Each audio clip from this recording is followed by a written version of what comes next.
Então, vamos lá, pessoal. Boa noite. Nessa aula a gente vai revisar com vocês um pouquinho de retina para que vocês possam entender melhor o processo de descolamento. Vamos fazer uma introdução ao tema, falar para vocês quais são os tipos e depois a gente vai falar mais, destrinchar cada um deles. O regmatogênico, que foi o que foi mais focado na aula para vocês, o fracional e o exudativo. Então, na aula de hoje a gente vai focar aqui no segmento posterior do olho, tudo que está dessa borda posterior do cristalino para trás.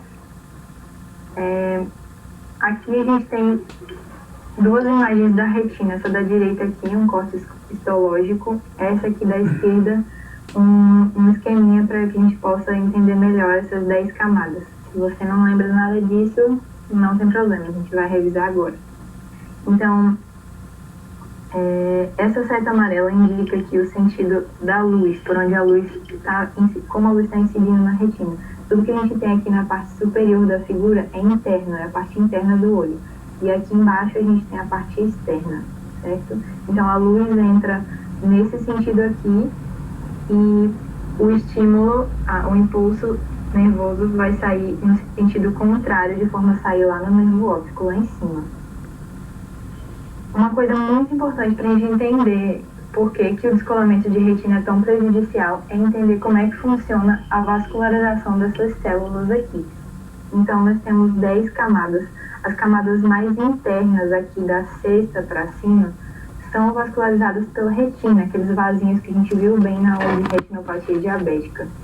E essas 5 mais externas aqui recebem sua vascularização da coroide, que é aqui onde eu estou apontando, esses hematos aqui, esse vasinho é a coroide, beleza?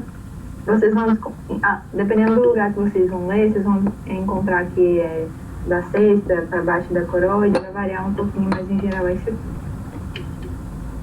Então, para a gente começar a entender essas camadas, a última camada aqui, que está mais externa, é a camada pigmentar da retina, essa que vocês estão vendo mais vermelhinha. Ela é super importante porque a esclera é um tecido branco, que é o que está logo atrás. Se a gente não tivesse essa camada de células pigmentares, a luz ia chegar, ia bater lá na esclera, ia refletir por dentro do globo ocular todo, ia ser um desastre. E é por isso que as pessoas albinas têm uma acuidade visual prejudicada pela falta de melanina aqui nessas células. Logo acima delas, aqui a gente tem a camada de cones e de bastonetes, que vão transformar energia luminosa em impulso nervoso. Depois a gente vai ver as principais células aqui, as que estão dentro dessa contagem das 10 camadas, certo? Vamos falar primeiro dos corpos celulares, para o negócio fazer mais sentido. Então, a primeira camada de corpos celulares que a gente tem é dos cones e bastonetes, né, que é o que está mais externo.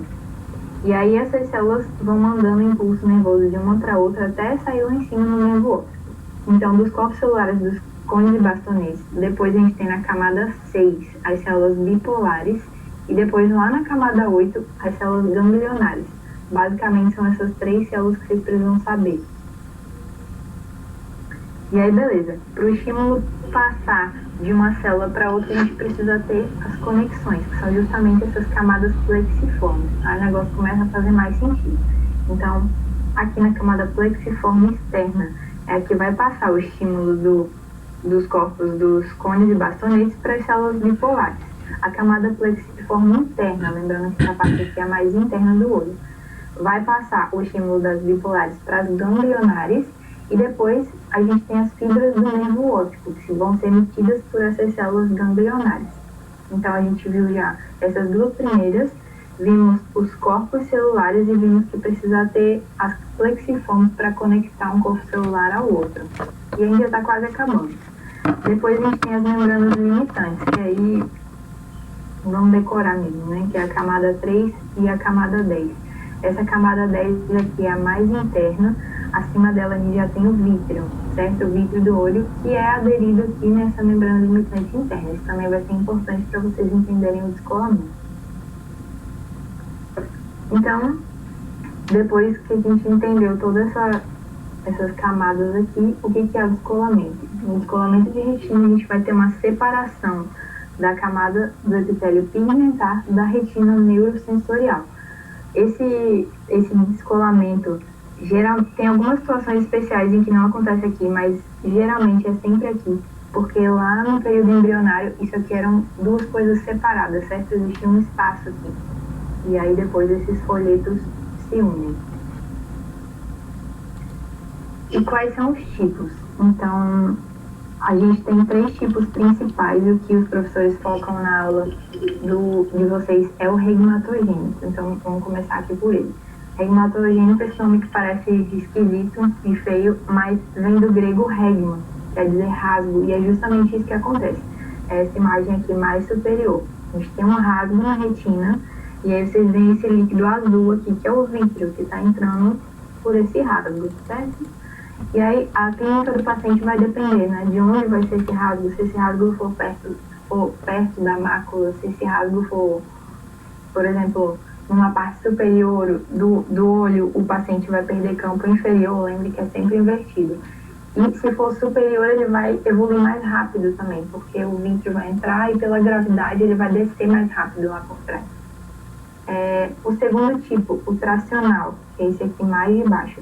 No tracional a gente vai ter alguma coisa de dentro, puxando essa retina neurosensorial e separando ela aqui do laranjinha, que é o epitélio pigmentar.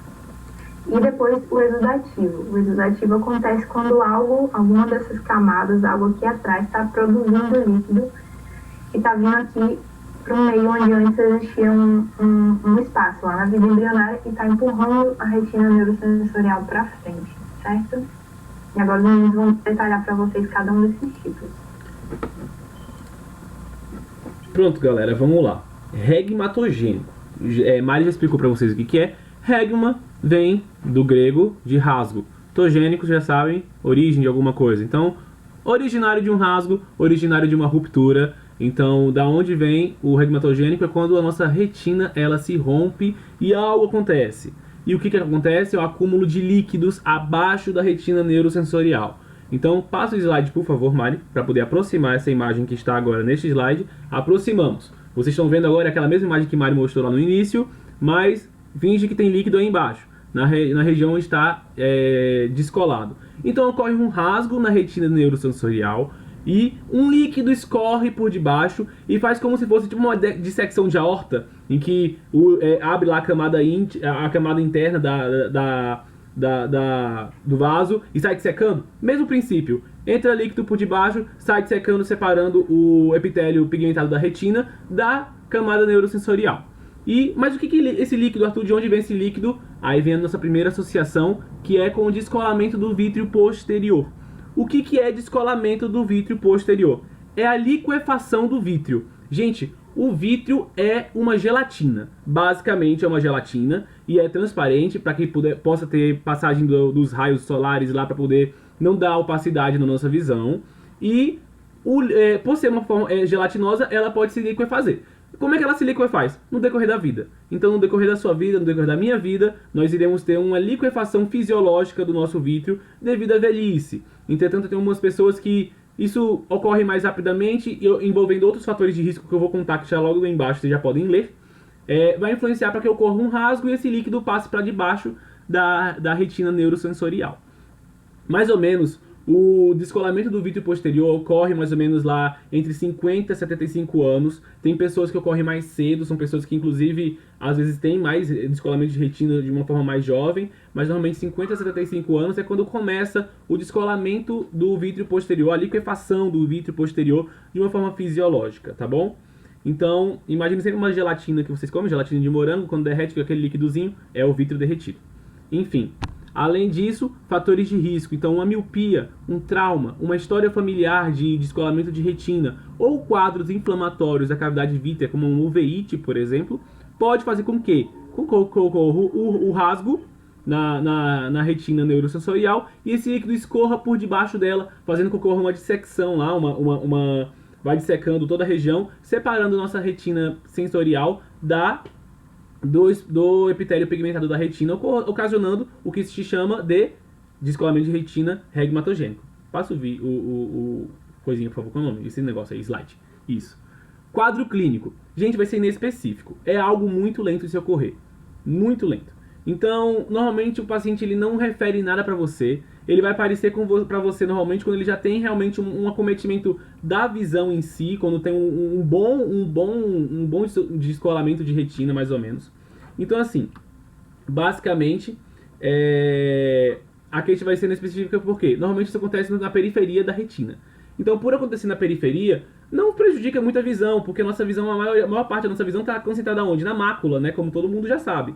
Então, é uma forma bem lenta, vai descolar primeiro a periferia. Depois disso, quando chegar mais ou menos no centro, numa região onde a gente enxerga mais centralmente, perto da mácula, aí quando vai começar a ter queixa. E quais são essas queixas que a paciente vai referir a você? Vai ser flash luminoso e mosca volante. Basicamente isso. É o primeiro sinal. Vocês já devem ter tido moscas volantes. Vocês coçaram o olho pra caramba um dia, quando pararam de coçar, começaram a ver umas coisas andando assim no meio da visão, e isso é mosca volante, é um negócio preto, entendeu? Mas não quer dizer que você vai ter um descolamento de retina, mas é mais ou menos isso. Mosca volante seria isso. O paciente vai ter flashes luminosos e esse descolamento aí, essa mosca volante. Baixa da acuidade visual, se ocorrer principalmente perto da mácula, e perda parcial ou total do campo visual. Por que do campo visual? Porque ocorre na periferia principalmente. Então, às vezes, a pessoa chega com esse pedaço aqui da visão sem enxergar e o resto enxergando normal, ok? Podem também ter roturas extensas que podem causar também uma hemorragia vítrea. Mesmo princípio lá da retinopatia diabética que a gente explicou da última vez.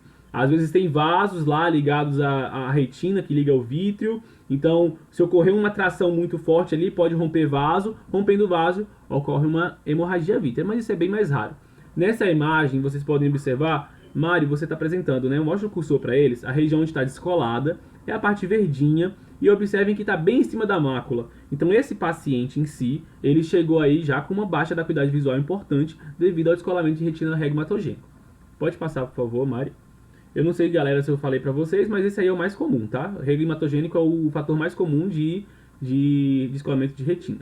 Diagnóstico. Vocês, médicos generalistas, podem dar esse diagnóstico facilmente pela oftalmoscopia. Então é somente aprender a fazer oftalmoscopia direta com oftalmoscópio.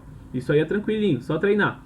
O que você vai observar? Se for um descolamento recente, algo agudo, o paciente vai chegar com aquelas queixas que você falou, porque ocorreu naquele momento ali a maior queixa, é claro, e você vai observar uma forma convexa, levemente enrugada, como se fosse um lençol meio dobrado, entendeu? Um lençol dobrado que fica meio que balançando. Então você percebe também uma coisa ondulando livremente durante o movimento ocular. Então tá, se tem algo solto no olho, a retina, imagina um papel solto, você mexe o olho e ela faz exatamente isso aqui. E é o que você observa na oftalmoscopia direta. Entretanto, pacientes que têm regmatogênico normalmente, como eu falei, demoram a descobrir que possuem um descolamento de retina devido ao fato de ser algo muito lento, entendeu? Então, normalmente você vai acabar encontrando outros descolamentos antigos antes desse principal, porque um descolamento facilita para que outro ocorra também. Então, você pode observar no descolamento antigo o quê? Um afinamento retiniano secundário a uma atrofia retiniana. Também pode encontrar lá linha de demarcação. Pode passar o slide, por favor, Mário? Vai mostrar o antigo. Uma linha de demarcação, observe a linha de demarcação. É uma cicatriz. E galera, eu tava até brincando com os meninos aqui antes da aula, porque eu vou ter prova de GO amanhã, e eu tava pensando que dá pra associar. Você tá tendo GO também no oitavo período, né? Imagino eu. Então assim, pensa na GO. Um paciente que tem cesárea, várias e várias vezes, 7 cesáreas na vida. Como é que vai estar o útero dessa pessoa? Vai estar um papel, vai estar muito fininho. Então, qualquer chute daquele garoto ali dentro, qualquer contração mais forte durante o trabalho de parto, pode ocasionar uma rotura uterina, que inclusive é um fator de risco para a rotura uterina.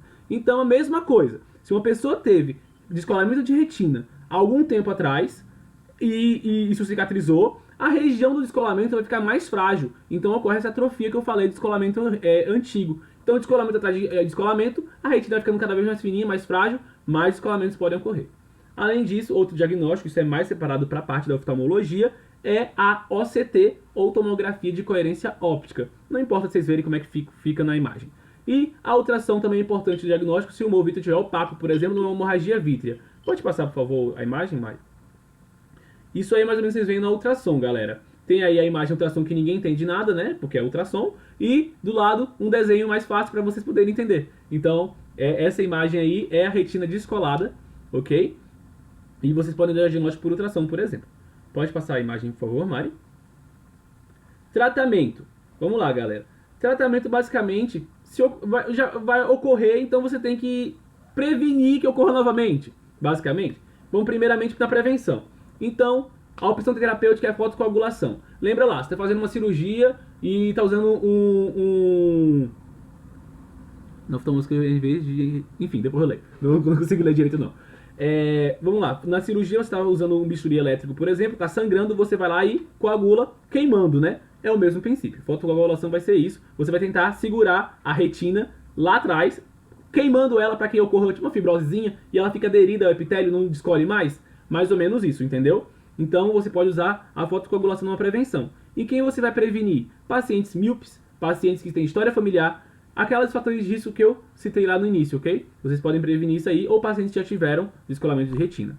Mas Arthur, um paciente chegou agora com descolamento de retina, o que eu posso fazer para melhorar a vida dele, para que ele possa voltar a enxergar e virar uma pessoa feliz novamente? Crioterapia, mesmo princípio da fotocoagulação, ok? Fotocoagulação na lâmpada de fenda ou fotocoagulação com oftalmoscópio indireto, todas as três vão ter o mesmo princípio, vão colar a retina novamente no local e ela não vai mais descolar, certo? Pode passar a imagem, por favor, Mari? Isso aí que vocês vão ver é uma fotocoagulação a laser na lâmpada de fenda. É uma coisa bem simples de se fazer, só brincar de jogar laser no olho do paciente e a retina vai estar coladinha novamente. Pode passar novamente, Mari? Também tem outras cirurgias, galera, que a gente pode fazer. A primeira delas é a introflexão escleral. Basicamente o que? Você coloca tipo uma atadura de silicone no olho, basicamente, entendeu? Você força o olho. Então, fazendo essa pressão no olho, a retina vai colar novamente no epitélio pigmentado da retina, ok? É como se eu abraçasse meu olhinho bem forte e a parte interna dele, a parte do epitélio pigmentado da retina vai voltar a colar na retina descolada. E isso vai fazer com que ela cicatrize, ok? Cicatrizando, a retina está colada novamente, o paciente volta a enxergar. Outra é retinopexia pneumática. Passa a imagem, por favor, Mari. Pode ser feito de uma forma ambulatorial, por exemplo, e basicamente você coloca gás na região para que a retina, novamente, pelo mesmo princípio, o gás vai empurrar a retina descolada novamente para o epitélio pigmentado da retina, vai colar, colando, tá resolvida a situação. É engraçado a parte do gás, eu sempre comento isso aí, inclusive na monitoria passada eu comentei, porque eu achei engraçado a primeira vez que eu vi. Eu vi uma paciente que tinha acabado de fazer a retinopexia pneumática, ela apareceu assim no ambulatório, né? Aí eu, cabeça torta, a mulher não ajeitava a cabeça, até que o professor falou que ela não poderia mover a cabeça. É um gás. Então se você tirar a cabeça do local, você move o gás dentro do olho e aí para de pressionar a região que está descolada. Então o paciente literalmente às vezes tem que ficar com a cabeça posicionada numa determinada posição até isso cicatrizar. Realmente isso acontece. Outra situação que pode fazer é a vitrectomia. Passa, por favor, o slide. Vitrectomia, nossa famosa mini videolaparoscopia do olho. Passa novamente a imagem, Mari. Só pra ver como é que é por dentro. É exatamente isso, galera, que acontece. Então, você faz uma vitrectomia. Vitrectomia é o quê? Você vai tirar o vítreo, ok? E injetar uma substância nova lá dentro, que vai ter uns componentes parecidos com o vítreo. Não importa vocês saberem qual é a substância que eles colocam lá no meio. Mas vai ser o mesmo princípio. Você troca o vítreo que está bem liquefeito, bem errado, e tenta colar com essa nova substância a retina na região. Às vezes, inclusive, em pacientes mais idosos, porque a regmatogênica ocorre ali entre 50 e 75 anos, como eu falei, porque é a época em que ocorre o descolamento do vítreo posterior. Já faz logo a catarata, o paciente já fica bonzinho da catarata, com uma lente bonitinha nova, sem opacidade, e ainda ajeita a questão do descolamento de retina. Uma coisa interessante de se falar é que, infelizmente, no nosso país, a vitrectomia é bom ser realizada, como está escrito aí no slide para vocês, antes de 2 meses. Só que aqui demora muito para ter vitrectomia, galera. Não é uma coisa muito simples de se arranjar, demora pra caramba. Então, às vezes, o paciente tenha a descolamento de retina, quando vai fazer a vitrectomia para tentar ajeitar, já está tarde demais, porque, como a Mari mostrou lá, a questão de oxigenação... Exatamente, obrigado, Mari. A parte de oxigenação, separou da coroide, galera, perdeu metade aí da oxigenação da retina. Então, às vezes, a retina morre. Não funciona mais, coloca lá novamente no local, não vai funcionar pra nada, entendeu?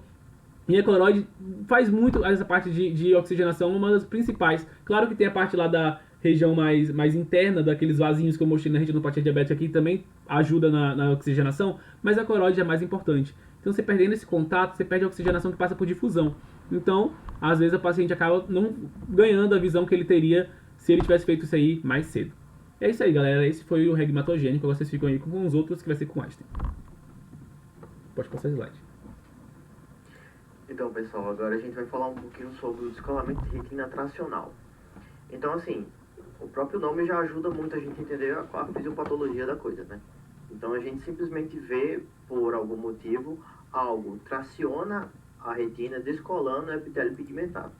Aí, beleza, quais são essas causas?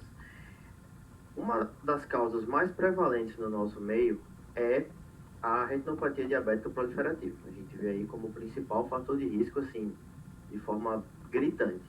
Porque o que acontece? Se vocês lembrarem da nossa aula sobre retinopatia diabética, os vasos anormais, os vasos aberrantes que criam na retinopatia diabética proliferativa, eles simplesmente vão para todos os lados. E aí, nessa situação, os vasos eles caminham em direção ao vítreo e simplesmente por um processo de crescimento anormal, o emaranhado de vasos começa a puxar essa retina. E aqui, como a gente vê nessa imagem, a sequela que fica é exatamente essas coisas brancas. Nesse caso em específico, nós não vemos uma retinopatia diabética proliferativa. A gente tem um descolamento retina tracional por outro motivo. Percebam essa faixa branca, é claramente diferente do que seriam vasos. Isso é um processo fibrótico, né? É um processo inflamatório fibrótico que simplesmente tracionou. O outro fator importante é a anemia falciforme. Com a anemia falciforme, você simplesmente tem esclerose dos vasos, você tem necrose e morte de alguns vasos, o que faz com que você crie neovasos que têm um funcionamento relativamente parecido da retinopatia diabética e vão crescendo em direção ao vítreo. Uma coisa muito importante são os traumas penetrantes. A prematuridade também é um fator, mas é um pouco mais complicado explicar sobre isso. Na aula que vocês vão ter de retinopatia da prematuridade vai ficar mais claro. Os traumas penetrantes, por exemplo, sei lá, uma FAF, né, um ferimento por arma de fogo, no olho, até prego, projéteis, etc., é extremamente importante que quando o paciente chegar no pronto-socorro, nunca passe na sua cabeça a ideia de puxar aquilo. Porque simplesmente esse projétil, essa estrutura, ela pode perfurar e tocar a retina.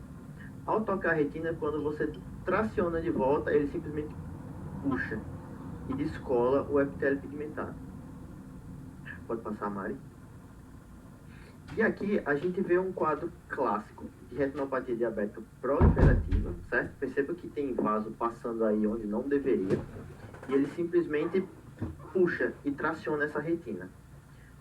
O quadro clínico ele geralmente tem poucos sintomas, quando esse quadro é um pouco mais crônico, no caso da retinopatia diabética. Porque vagarosamente esse vaso vai crescendo, esse vaso vai tracionando de pouquinho em pouquinho, a progressão é lenta, simplesmente não é da noite para o dia. No caso traumático, sim, é bem rápido, mas nesse caso não. E aí o defeito de campo visual, costumeiramente é mais de fora, né, de fora para dentro, é periférico para central. Ele vai progredindo devagar e pode até estabilizar ao longo dos anos. Aí no fundo de olho a gente vai ver essa retina estranha, com algumas concavidades, ou seja, ondulações, e ela não vai estar com nenhuma ruptura. Lembra que Arthur falou agora, no regmatogênico a gente tem a ruptura. A única coisa que vai diferenciar é que aqui você não rompeu a retina, você apenas tracionou ela. O fluido pode existir, até porque isso é um processo inflamatório, né? Você está destruindo algo que é fisiológico. O processo inflamatório acontece e você tem um pequeno fluido, um exudato atrás desse descolamento. E aí, como os meninos me perguntaram há pouco tempo, você consegue ver na oftalmoscopia a mobilidade dessa membrana. Isso forma como se fosse uma membrana na frente do olho. E aí, quando você pede para o paciente mexer o olho, você vai ver que essa ondulação ela vai se movendo por causa do vítreo. E, infelizmente, o único tratamento para essa situação é a vitrectomia. Quando a gente fala da retinopatia diabética, a gente pode evitar que isso aconteça e auxiliar o tratamento da vitrectomia com a fotocoagulação laser. Pode passar mais? Outra causa de retinopatia diabética, a retinopatia diabética, descolamento de retina, é o descolamento de retina exudativo. E aí como é que ocorre? Você tem um processo inflamatório que vai acontecer simplesmente aí entre a coroide e a retina, certo? E essa lesão, ela no epitélio pigmentado, ela vai levar a um processo de acúmulo líquido, como eu comentei há pouco tempo. E como essas causas geralmente são causas mais inflamatórias por si, o acúmulo de líquido é maior e vai causar esse abaulamento que vocês percebem aí dessa imagem. Naturalmente, essa imagem não é uma imagem real, isso é uma imagem de livro, é um desenho, mas percebam que nesse quadrante aqui inferior direito, a gente vê um abaulamento de coloração mais clara. Isso simplesmente é o líquido do exudato empurrando a membrana para frente. Né? As principais etiologias a gente vai mostrar em imagem mais na frente. Pode passar, Mari? Eu prefiro mostrar as imagens para que vocês vejam. Ó, esse primeiro aí é um tumor de coroide. Esse tumor é um tumor melanocítico, é um melanoma. Lembrando que o epitélio pigmentar, como o próprio nome diz, tem pigmento. E a melanina é o principal pigmento desse epitélio. E esse tumor pode ser um tumor que acontece nessa região. Então a gente vê aí um tumor enegrecido, criando um processo inflamatório ao redor. Então nós temos aí um melanoma de retina, que é raríssimo, mas acontece, né? Outros tumores, como hemangiomas, por exemplo, até próprias metástases, podem acontecer e causar esse extremamente parecido com isso. Pode passar a foto, Mari? Nessa outra, a gente vê um processo de inflamação. Percebam essa destruição local que está acontecendo aí, que também é no epitélio pigmentar. Obviamente, existem diversas causas de inflamação, essa em específica chama-se síndrome de Harada. A síndrome de Harada simplesmente não é uma vasculite, mas ela simplesmente é uma doença inflamatória melanocítica, ou seja, lugares onde tem melanina, ela simplesmente cria um processo inflamatório. Bem estranho, mas é assim que acontece.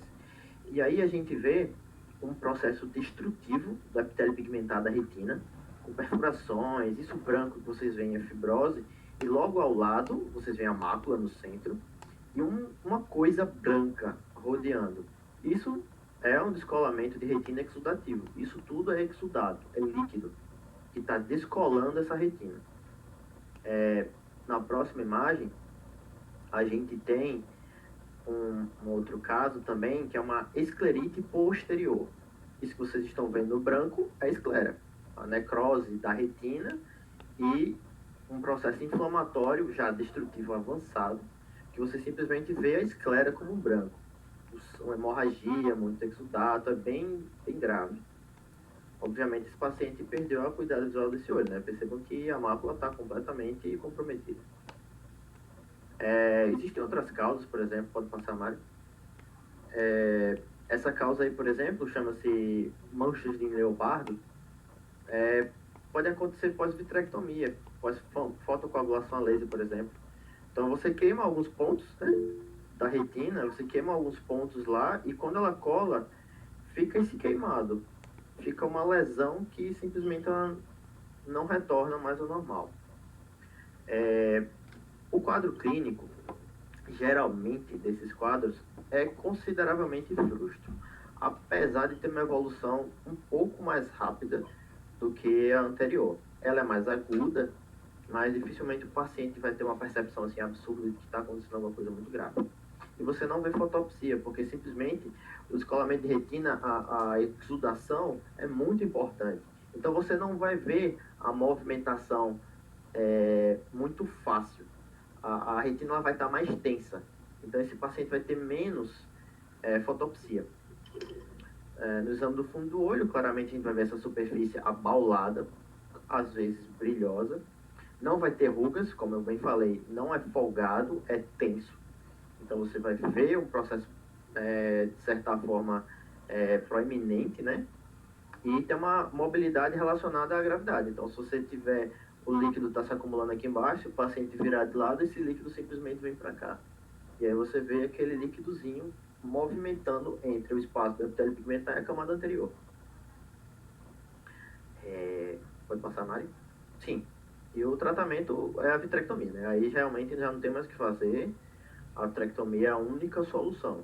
E no caso de tumores, né, assim, dependendo da situação, a enucleação é um dos tratamentos, né? A retirada do tumor.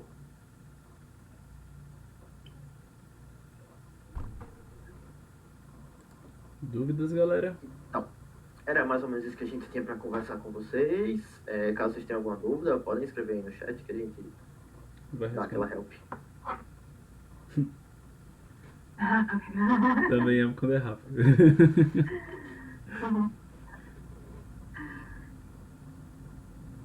Ok, galera. Nossa, valeu. Nota 13 aí, gostei.